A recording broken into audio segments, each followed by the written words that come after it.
Bien, hoy vamos a ver acerca de las contraindicaciones para tomar psilocibina dentro de la terapia con psilocibina. Vamos a... Esta va a ser una secuencia de videos. Hoy vamos a centrarnos en condiciones médicas. Condiciones médicas. Luego vamos a ver trastornos psiquiátricos, psicológicos y uso de medicamentos en unos futuros videos. Hoy centrémonos en condiciones médicas. Vamos a hacer que esta clase sea sencilla y útil, con conocimiento e información relevante para los terapeutas, para personas que quieren aplicar la terapia con psilocibina de manera profesional.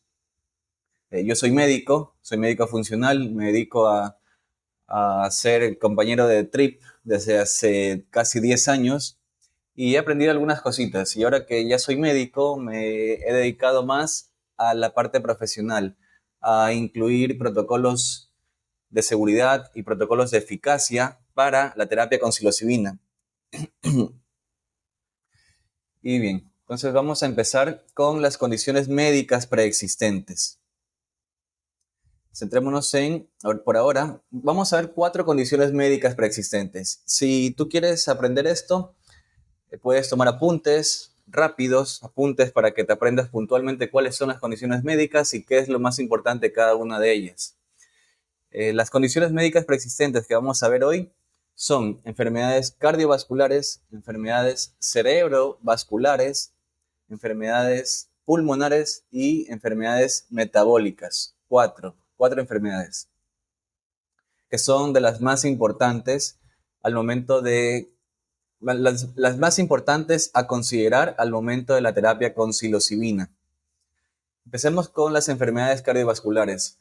Aquí encontré esta imagen que ayuda a explicar el mecanismo por el que evaluar las condiciones cardiovasculares antes de dar psilocibina a una persona es importante. O sea, ese cuadro nos indica por qué y es importante evaluar las condiciones cardiovasculares antes de dar psilocibina a un paciente o a un participante. Entonces vamos a ello. Aquí tenemos que, si vemos el gráfico, los psicoélicos clásicos, entre ellos la psilocibina, sale 2 flechitas aquí, ¿verdad? 1 y 2. Bien. El 1 indica que la psilocibina actúa en el sistema cardiovascular mediante 2 mecanismos. Un mecanismo es el 5-HT, es decir, actúa directamente sobre el sistema de serotonina del corazón y los vasos sanguíneos. Y la siguiente flechita va hacia los efectos simpático-miméticos. El sistema simpático corresponde al sistema de lucha o huida que todos tenemos en el sistema nervioso autónomo. Entonces, el sistema simpático aumenta la actividad cardíaca, por ejemplo. Entonces, 2 mecanismos. Boom. Psicoélico, psilocibina, 2 mecanismos por el cual actúan en el corazón. Dentro del primer mecanismo, centrémonos aquí en efectos simpático-miméticos, se dice que hay una inhibición de la MAO. MAO es una enzima. La MAO, monoamino oxidasa, es una enzima. También aquí dice estimulación. ¿Cómo es que la psilocibina actúa a nivel simpático-mimético? Pues porque inhibe la MAO, porque estimula el sistema de dopamina, los receptores de dopamina, estimula los receptores de adrenalina, estimula los receptores de histamina e inhiben los transportadores BMAR, CERT y TARTs, que son unos receptores. Estos dos son transportadores y este es un receptor. Entonces, este es el mecanismo molecular por el cual la psilocibina, mediante el efecto simpático-mimético, actúa en, en, el, en el corazón. Perdón. Actúa en el corazón.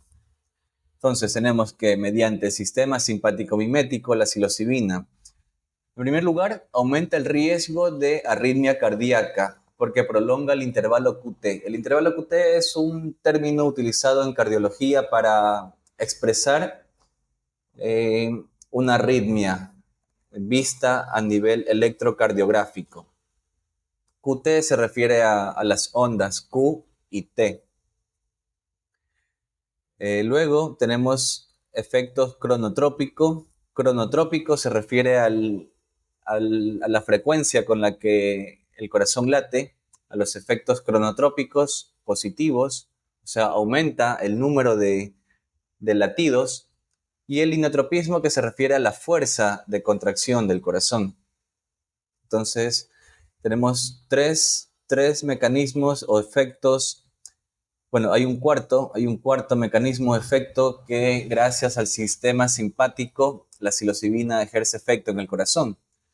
Ya dije tres, el cuarto corresponde a la vasoconstricción. Vasoconstricción es que se constriñe, se contrae los vasos sanguíneos y esto aumenta la presión arterial. Bien, esos son los efectos mediados por el sistema simpático de los psicodélicos clásicos como la psilocibina. Es importante seguir las flechitas.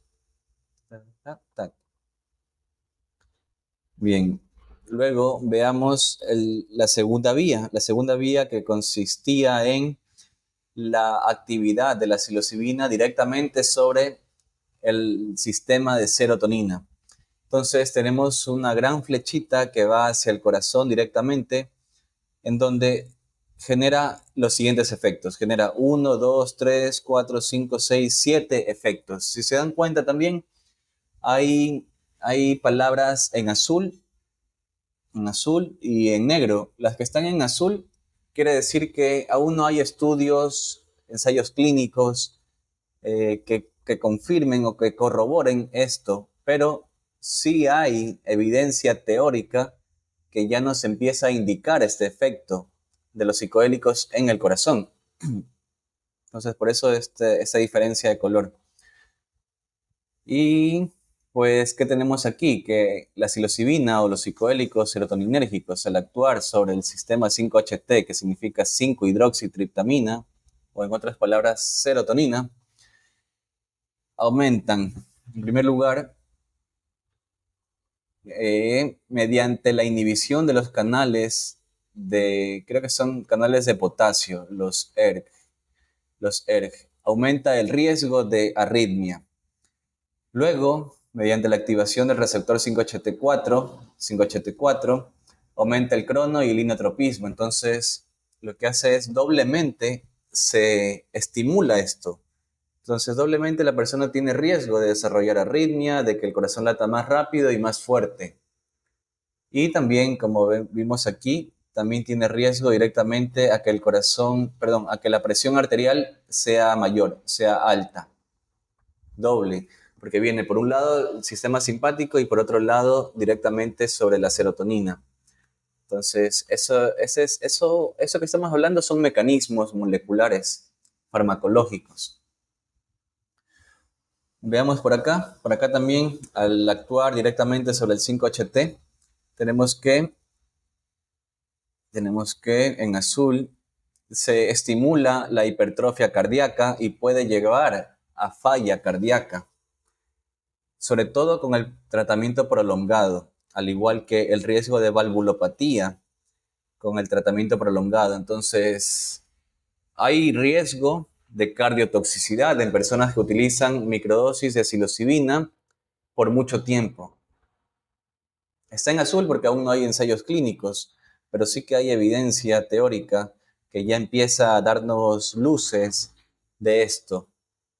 Y hay muchas personas tomando microdosis de psilocibina sin tener en consideración esto. Y lo peor de todo es que hay muchos terapeutas y personas que no son terapeutas, sino que simplemente se dicen llamar terapeutas, están recomendando microdosis a personas y no consideran este riesgo y puede ser muy riesgoso, puede generar daño en las personas, en nuestros familiares. Imagínense que tengan un abuelito que haya visto esto, que uno como nieto quiere recomendarle a nuestro abuelo y pues viene un pseudoterapeuta, perdón por decir pseudoterapeuta, Pero es que cuando se habla de terapia, involucra síntomas, involucra proceso terapéutico. Entonces creemos que ya porque nosotros vivimos una experiencia wow, ya somos terapeutas y realmente no, se necesita aprender mecanismos, teoría, se necesita práctica. Y bien, entonces puede generar daño en familiares, en personas, daño real, de verdad. Bien, por otra parte tenemos cardiotoxicidad a altas dosis y también en tratamientos prolongados. Y algo que ya está confirmado es el espasmo coronario y la isquemia cardíaca, es decir, una persona que ya tenga un corazón débil puede desarrollar infarto cardíaco. Un corazón débil y aparte que tenga, por ejemplo, las arterias del corazón, que son las arterias coronarias, que tenga, por ejemplo, un tapado más del 50% de las arterias. Entonces toma psilocibina, la psilocibina genera espasmo coronario, espasmo es que hay contracciones de las arterias y puede llevar a isquemia cardíaca y luego a un infarto cardíaco por tomar psilocibina. Claro que sí, el riesgo es real. Y por acá tenemos que la psilocibina, al actuar sobre este mecanismo, al actuar sobre los receptores 5-HT2A, aumenta el transportador SERT y puede provocar agregación plaquetaria. La agregación plaquetaria quiere decir que las plaquetas se empiezan a aglomerar y a formar coágulos, y ese coágulo puede generar un trombo, y ese trombo puede desprenderse un pedacito del trombo y llamarse émbolo, y viajar, por ejemplo, a las piernas, viajar hasta el cerebro o el corazón y generar un infarto. Entonces, hay riesgo de tromboembolismo también, de eventos tromboembólicos. Y también puede generar daño pulmonar en las arterias, en los vasos sanguíneos pulmonares. Este cuadro es muy bonito e interesante de estudiarlo.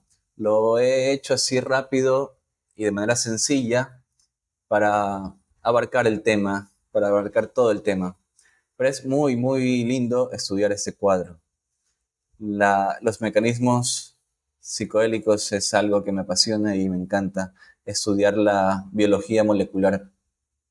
Y bueno, entonces recuerden eso, los psicodélicos tienen dos vías por las que actúan en el corazón. Directamente, la vía directa de la serotonina y la vía del sistema simpático. Así es como influye en el corazón la psilocibina. No solamente actúa en el alma y en el espíritu, también actúa a nivel físico. Entonces vamos a ver algunas de las enfermedades que tú como terapeuta, si es que eres terapeuta, tienes que considerar antes de dar psilocibina a una persona. Y eso lo tienes que hacer antes de darle psilocibina, o sea, en la evaluación. Eso es lo que se llama un screening. Hacer un screening es que tú seleccionas a los participantes y descartas a los que no pueden tomar psilocibina. ¿Cuáles son esas enfermedades que tienes que detectar para descartar? En primer lugar, la insuficiencia cardíaca congestiva. Una insuficiencia cardíaca es, como su nombre lo dice, su corazón está insuficiente, o sea, no cumple su función. Entonces aquí tenemos un corazón normal, con las paredes cardíacas normales, que la sangre sale muy oxigenada, sale muy bien oxigenada hacia todo el cuerpo.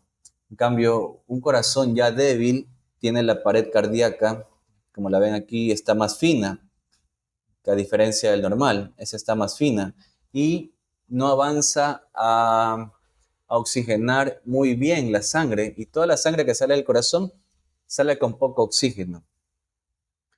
Esos pacientes pueden tener un corazón agrandado, pueden tener edema pulmonar, agua en las partes bajas de los pulmones, edema de miembros inferiores, se le hincha los tobillos, las piernas. Esa es la enfermedad de insuficiencia cardíaca congestiva. Luego, otra enfermedad cardiovascular que hay que tener en cuenta porque es un criterio de exclusión para dar psilocibina son los infartos o la enfermedad coronaria grave.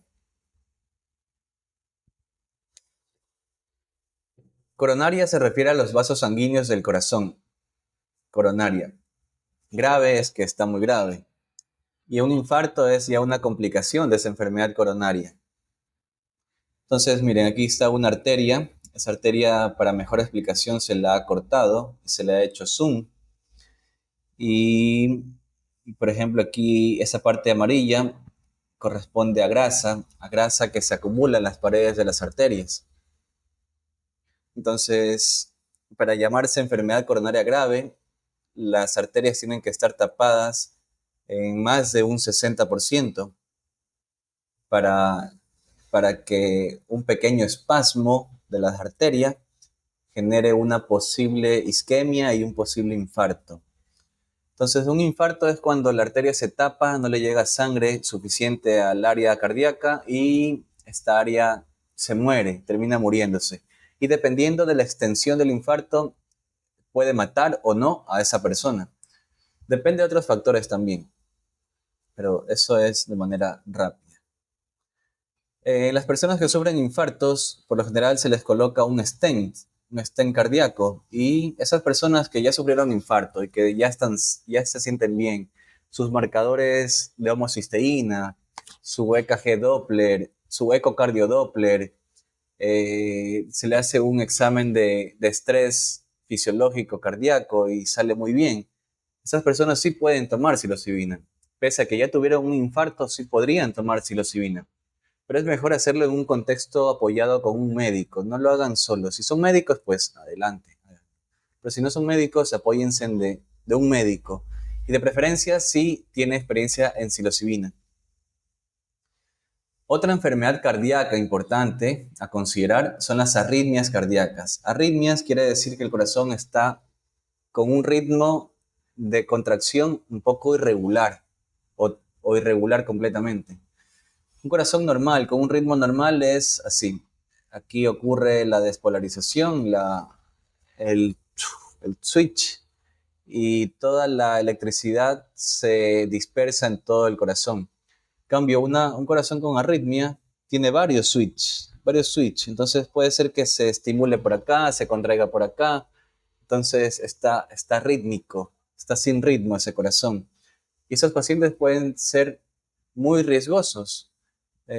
Corren alto riesgo de desarrollar arritmia durante la sesión. Entonces lo mejor es descartarlos. Descartarlos en ese momento, pero eso no quiere decir que nunca más podrían tomar psilocibina. Sí van a poder, pero se necesita controlar estas enfermedades y apoyarse de un médico. Otra enfermedad que hay que tener en cuenta es la presión arterial alta. Y si ustedes han usado este aparatito, ven que hay dos números, que corresponde al sis, que es de sístole, y dis, que es diástole. Hay dos números siempre. Entonces, sístole es cuando el corazón se contrae para bombear la sangre a todo el cuerpo. Y la diástole es cuando el corazón se dilata para hacer que la sangre de todo el cuerpo regrese al corazón. Entonces, sístole, diástole, sístole, diástole. Ambas presiones son importantes. El último número corresponde a la frecuencia cardíaca, es decir, cuántas veces late el corazón. Entonces, aquí hay un gráfico de un estudio que muestra, esa es la línea del placebo, la línea continua es de placebo, personas que no tomaron psilocibina, pero se les dijo que era psilocibina. Y acá personas que también igualmente, que no tomaron psilocibina. Las líneas discontinuas son personas que sí tomaron psilocibina. El gráfico de acá arriba corresponde a sístole y el gráfico de aquí abajo corresponde a la diástole. Entonces, aquí está el tiempo. Entonces, miren, a los 5 minutos la presión estaba baja, la sístole. A los 30 minutos la presión iba subiendo. A los 60 minutos la presión estuvo en el tope. La mayoría de pacientes puntuó 150 de presión sistólica. Y hubo algunos pacientes que llegaron hasta 170 de presión arterial sistólica. Esto en una persona sana no es urgencia ni una emergencia, pero en una persona con comorbilidades, añosa, con diabetes, hipertensión, entre otras enfermedades, sí que puede ser peligroso. Otra enfermedad cardiovascular de riesgo es la trombosis. Por ejemplo, las personas que tienen este tipo de tromboflebitis, que las venas se le nota. Aquí, eso de aquí significa que aquí hay sangre acumulada. La sangre no está regresando al corazón. No hay suficiente fuerza en las venas para hacer que suba la sangre desde los pies hasta el corazón. Entonces aquí hay sangre acumulada y esa persona puede tener riesgo de trombosis. Aquí se le puede desprender un coágulo, ese coágulo viaja por las venas, llega al corazón, el corazón, ese mismo coágulo que ya se llama émbolo, ese coagulito chiquitito puede llegar al corazón o al cerebro y ocasionar un infarto.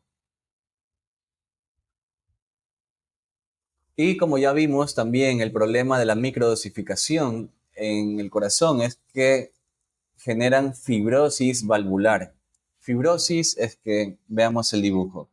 Aquí vemos las valvas de la válvula. Las valvas son como tres compuertas. Son como compuertas, dos o tres compuertas. Aquí tenemos que, miren, si se dan cuenta, las valvas se están abriendo, se abren bastante. En cambio, acá, que es ya un corazón con insuficiencia valvular, con fibrosis valvular, está estenótico, o sea, está cerrado, no se abre, está duro. Debería abrirse así, pero no se abre así, sino que se abre ahí, casi nada. Está fibrótico. Eso es lo que podría ocasionar, teóricamente, un darle microdosis a un paciente por más de 3 o 4 meses. Podría ocasionar, sobre todo si tiene deficiencia de vitamina D, donde se favorece la absorción de calcio por las válvulas y generan fibrosis que se calcifiquen las válvulas, entre otras complicaciones, por ejemplo, un aumento de la homocisteína también. Y hemos terminado las condiciones cardiovasculares. Veamos, esto era lo más grande en teoría, de relevancia, y por eso hay bastante teoría al respecto. Ahora vamos con las condiciones neurológicas. No hay mucha información sobre esto, pero de lo que hay lo vamos a ver ahora. Por ejemplo, la epilepsia no controlada es una de las enfermedades que puede representar un riesgo significativo. Es decir, si una persona con epilepsia va a tomar psilocibina, es muy probable que esa persona desarrolle crisis convulsivas durante la sesión, porque sabemos que los psicoélicos, como la psilocibina, mejoran la conectividad neuronal, aumentan la excitabilidad neuronal. Entonces, este aumento de la excitabilidad neuronal puede conducir a convulsiones. Luego tenemos la enfermedad cerebrovascular, que al igual que la cardiovascular, pero ahora en el cerebro. Entonces, por ejemplo, enfermedades como aneurismas. Por ejemplo, aquí tenemos un aneurisma. Dice, un aneurisma es una arteria cerebral. Un aneurisma en una arteria cerebral se rompe, lo que provoca un sangrado alrededor del cerebro. La presión de la sangre sobre el cerebro provoca la muerte de tejido cerebral. No sé, imagínense que tienen una paciente viejita, una señora, que tiene un aneurisma. Aparte tiene hipertensión arterial y le dan psilocibina o va a tomar en un retiro psilocibina. Esa persona se le puede romper ese aneurisma y puede desarrollar un infarto en el cerebro y hacerle mucho daño a esa paciente. Esas son las más importantes a nivel cerebral. Epilepsia y enfermedad cerebrovascular. Aunque obviamente la psilocibina ayuda bastante a la salud neurológica, existen casos en los que no deberíamos dar psilocibina, al menos no en ese momento, y preparar un poco más fisiológicamente al paciente antes de la sesión. Luego están las condiciones respiratorias y las condiciones metabólicas. Ningún paciente se va a morir porque darle psilocibina si tiene alguna condición respiratoria o metabólica, pero sí puede hacer asustar a las personas que están alrededor de él, incluidos los terapeutas. Por ejemplo, una condición respiratoria importante que tienes, si eres terapeuta, que tienes que descartar antes de dar psilocibina a un paciente, es el EPOC. EPOC quiere decir enfermedad pulmonar obstructiva crónica. Obstructiva que está obstruido de manera crónica, por años, meses, años. Entonces, tenemos dos, bronquitis crónica y enfisema. En la bronquitis crónica, la luz del bronquio está tapado debido al moco que se genera ahí. Y en el enfisema también está obstruido, pero no es por moco, sino es por tejido fibrótico, que tapa la luz y lo hace chiquitito, entonces pasa poquito aire. Entonces imagínense en que le dan a un EPOC, le dan psilocibina. Esa persona que va simplemente pagó para tomar psilocibina, va a la siguiente semana, le dan la psilocibina, no tienen ni idea qué va a sentir, no tuvo preparación adecuada, no se le preparó expectativas, no tiene una técnica de autorregulación emocional en caso de una experiencia desafiante. Entonces empieza a vivir experiencias traumáticas del pasado y empieza a faltarle el aire. Eso genera ansiedad, genera sensación de falta de aire, sumado a la sensación de ego ilusión, de muerte inminente, de pérdida de control, etcétera, puede resultar en una experiencia muy traumática para esa persona. Y obviamente acabar con la tranquilidad y comodidad de todos los demás. Y luego tenemos las condiciones metabólicas. Por ejemplo, las condiciones metabólicas más importantes que tenemos que tener en cuenta antes de dar psilocibina es la diabetes no controlada. La diabetes no controlada. En un paciente con diabetes, debemos asegurarnos de que esa persona esté bien preparado y que su diabetes esté controlada. No se va a morir, pero sí puede hacer pasar un mal rato a todos los que están cerca a él, incluido a su terapeuta. Entonces, esto ha sido las condiciones médicas más importantes que tenemos que tener en cuenta para antes de dar psilocibina a un paciente, a un participante. En próximos videos vamos a ver los trastornos psiquiátricos y psicológicos más importantes a considerar antes de dar psilocibina a un participante. Espero que les haya gustado. Pueden dejarme comentarios aquí. Si tienen alguna pregunta, encantado de responder. O si tienen algún tema para proponer. Nos vemos.